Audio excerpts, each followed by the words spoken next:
roadside service, last mile delivery, ride share, food delivery. These are the hustlers and grinders on these Atlanta streets that answer the call. Our guest, Kenneth White of Anderson Parking, an Atlanta business at the intersection of valet and parking management. Welcome. Thank you for having me. So thanks very much, Kenneth, for being on the podcast today. We really appreciate your time and we value your time. And we know there's a lot going on in the city as it relates to all of these events that are coming to the city, especially the World Cup in the next month really. So how did you start in this business? Got to go back a few decades. Started out basically, I grew up in Orlando, Florida, home of Mickey Mouse and Disney World and all things hospitality. And I started out as a summer college job while I was in school, and got my first valet job at a Marriott World Congress Center down in outside of Kissimmee, Florida. And from there, I got connected with somebody who had started a valet company. Had about 3 or 4 accounts at the time, and we just clicked, and he saw something in me. And what started out as a summer job, the next year turned into the beginning of a 30-year career in hospitality, 30-plus year career in hospitality. Okay, excellent. I love a good story, and that is a good story. So what motivates you to push and grow in this business every day?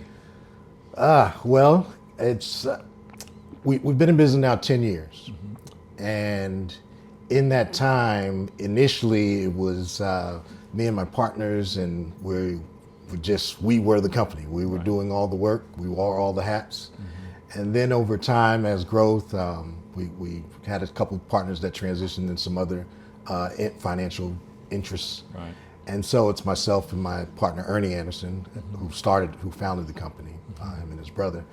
But as we've been in this journey now, we just celebrated 10 years, and we had a little celebration with a lot of our current and former employees. Congratulations. So at this point, the growth is more about creating more opportunities for them. We've had a lot of loyal folks that have been on this journey with us, anywhere from 2 to 5 to 8 to almost the entire 10-year period. Excellent. Which is rare in this industry. Usually it's a high turnover.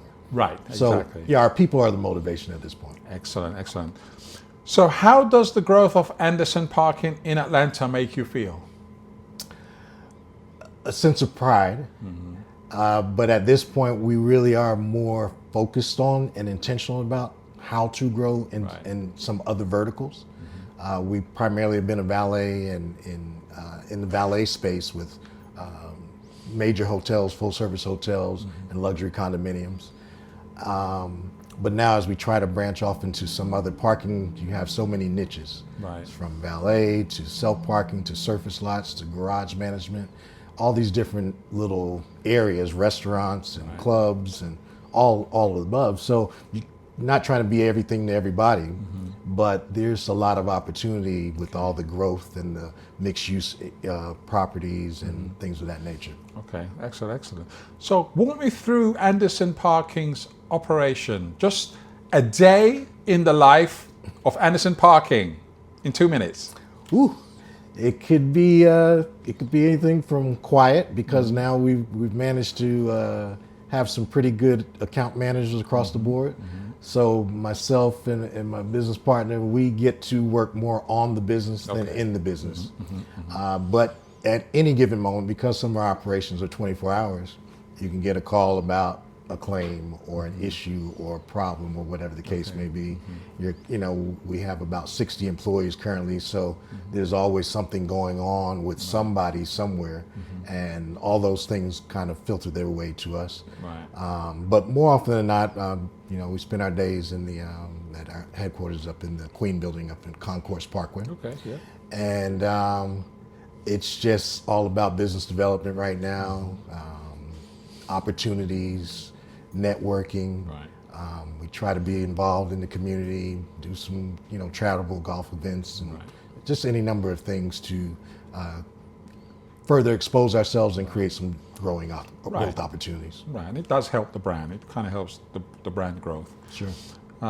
So are you a public parking lot or not?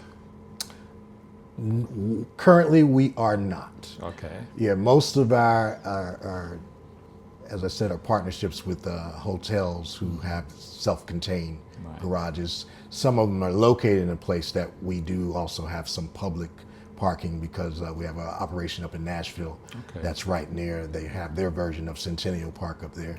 So we get, when there's overflow or transient type things, we get to participate in that, or the football stadium if there's tailgating for Vanderbilt University.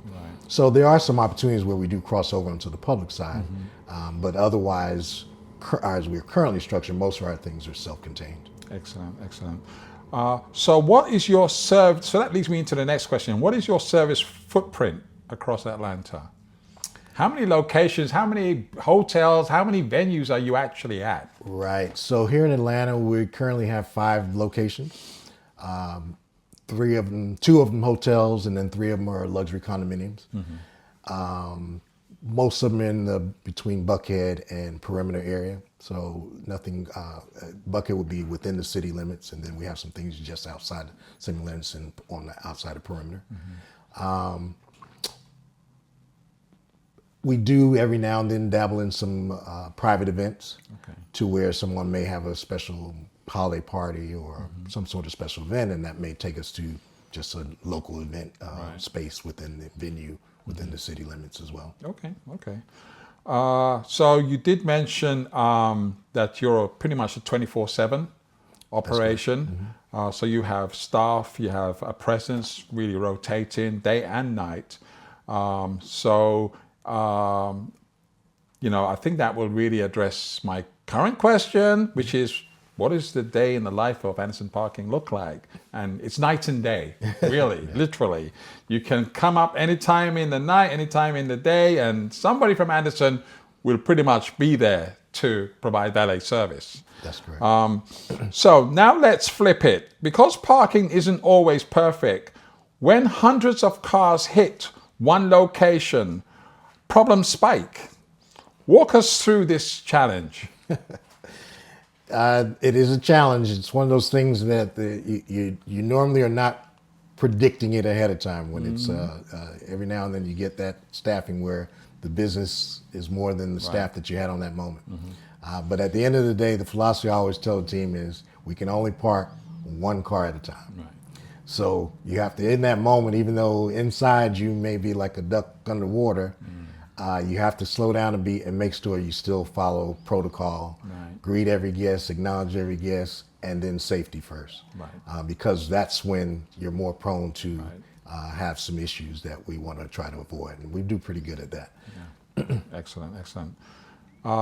So what are some common misconceptions about valet parking services in Atlanta that you can share with us? So it goes, I think it's almost universal. I don't know if I'm kind of dating myself a little bit, but there was a movie, Ferris Bueller's Day Off. And anybody who's seen that movie, there's an infamous scene where they park this classic Ferrari with the valets in the parking garage. And of course, the valets go and joyride all over the city. That is the negative perception that we're always having to overcome. Because a lot of times people aren't used to really paying attention to their car until they see somebody else driving it.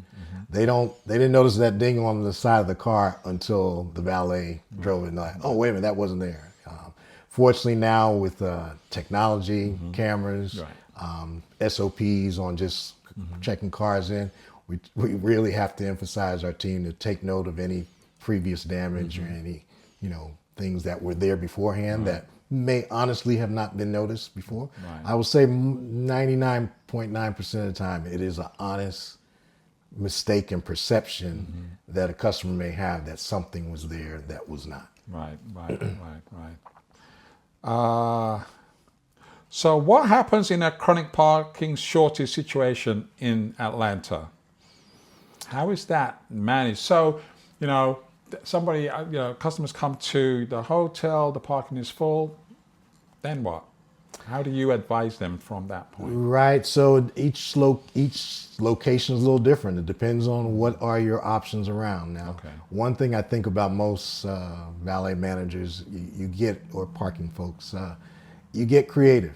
Okay. So yeah, garage may only hold 300 spaces, but somehow you manage to get 350 in there.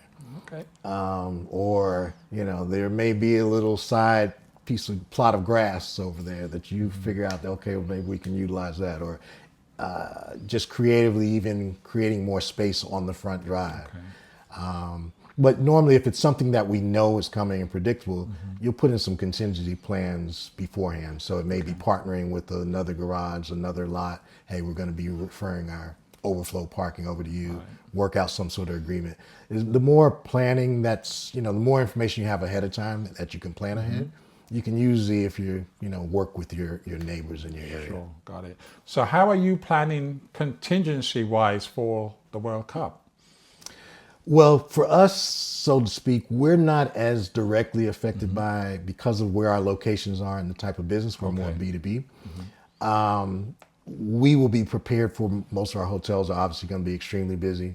So there'll be a lot of extra staffing and just for the volume of business coming in. And that's really what it's been. Right? Already we're starting to, we've been preaching to the team, take your vacations now, be prepared to put in, anybody wants some extra hours. It's good that it's during the summertime. We have a lot of college students. So they're looking for more hours, and we can give more hours and opportunity during that time period. Excellent. So do you recruit directly from the colleges, or how do you recruit them? At this This point, is just for our guests, because somebody might be looking for summer work. So no, let's this is hear true. it from the voice. This is true. So we're at a point where, like as I mentioned earlier, we don't have a whole lot of turnover. It's really spotty from time to time. Obviously, every semester there'll be some changes in kids' schedules and things of that nature. But really what's happened with us for the last probably about 4 years, coming post-COVID, we finally tapped into a referral. We create a referral bonus for our teammates. So if you refer somebody to come in and they last at least 90 days, then you'll get a referral bonus. That's helped to create a culture. So at this point, probably 75% of all of our staff, they were referred by somebody else. So even if we don't have necessarily open, we'll take all interviews if you're referred as an internal referral or some relationship based, because we realize that that's saying a lot. If our employees are willing to refer somebody, they must like the job. They must also think that that person they're bringing in is going to like the job. And it just stands for a little higher success rate. Now, at the same token, we from time to time, we have had to utilize Indeed or some of the other recruiting services and things of that nature. But most of ours has been word of mouth and organically growth from within. Excellent, excellent. So is there a struggle in the ATL to find safe legal parking when hours of service limits are reached? Probably so. I would say there probably is a bit of that. Like I said, it's not as much of our particular niche, but that makes sense. In general. Yeah, in general. So can you share your protocol when a vehicle in your care breaks down or is immobile? How does that all work? I mean, how do you manage that? So if it's the first thing we do is notify the client. Right. If it's something in our care and it's not operating when we're pulling it up, or it malfunctions when we on our way down to the garage, whatever the case is. Well, it has a flat tire. If it's something as simple as a flat tire and we have the time to do it, we may do it ourselves. And if you don't? If we don't, then that's when we may reach out to outside services.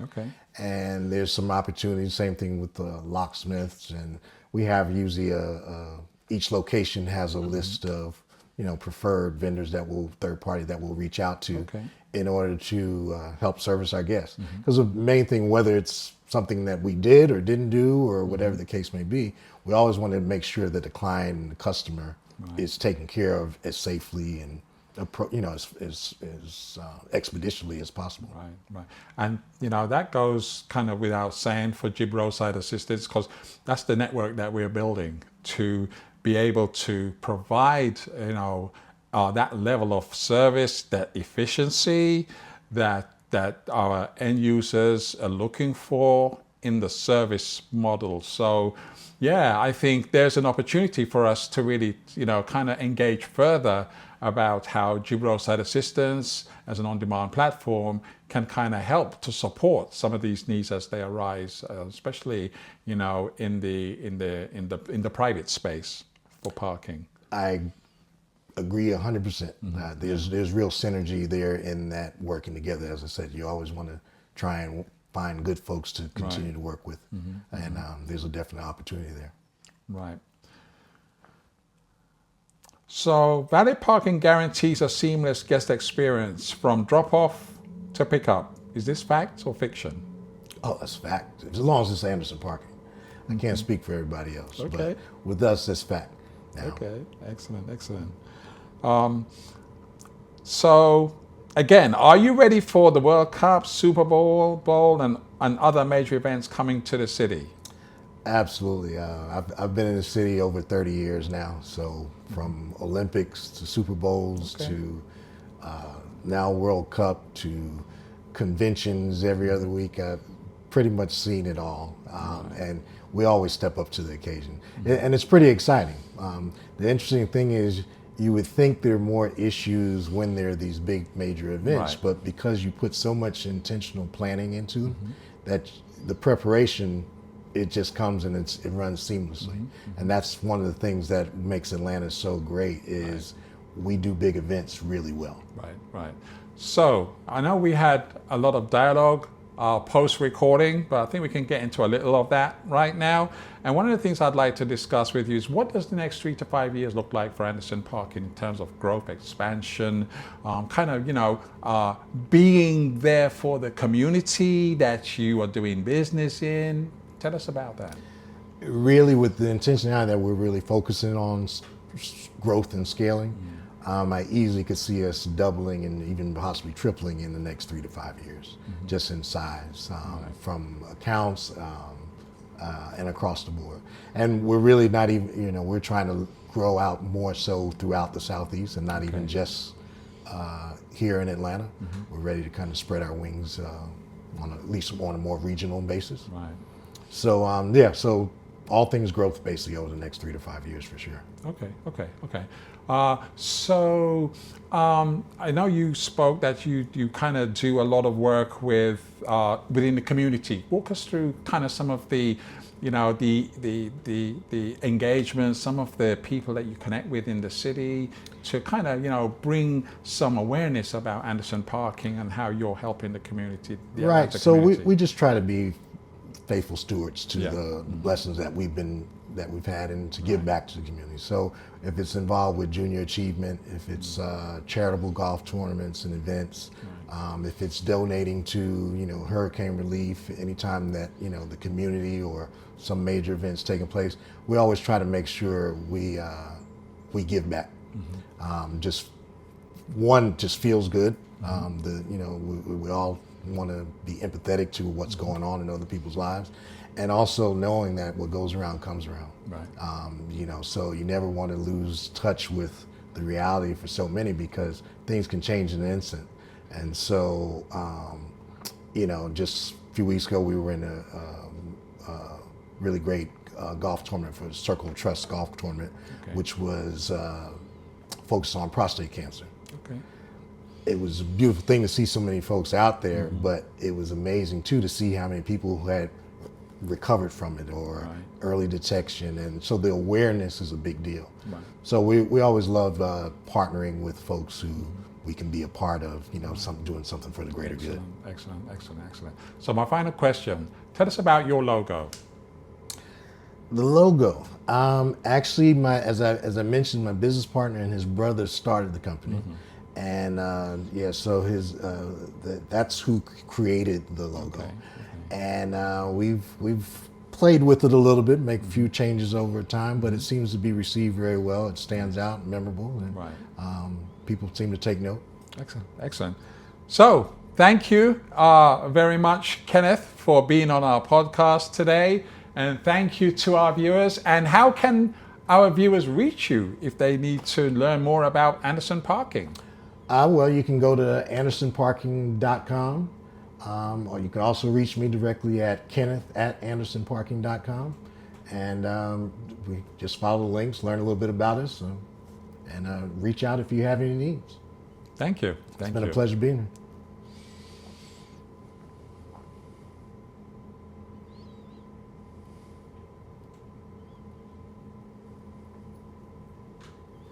Mobility is the heartbeat of Atlanta, Georgia.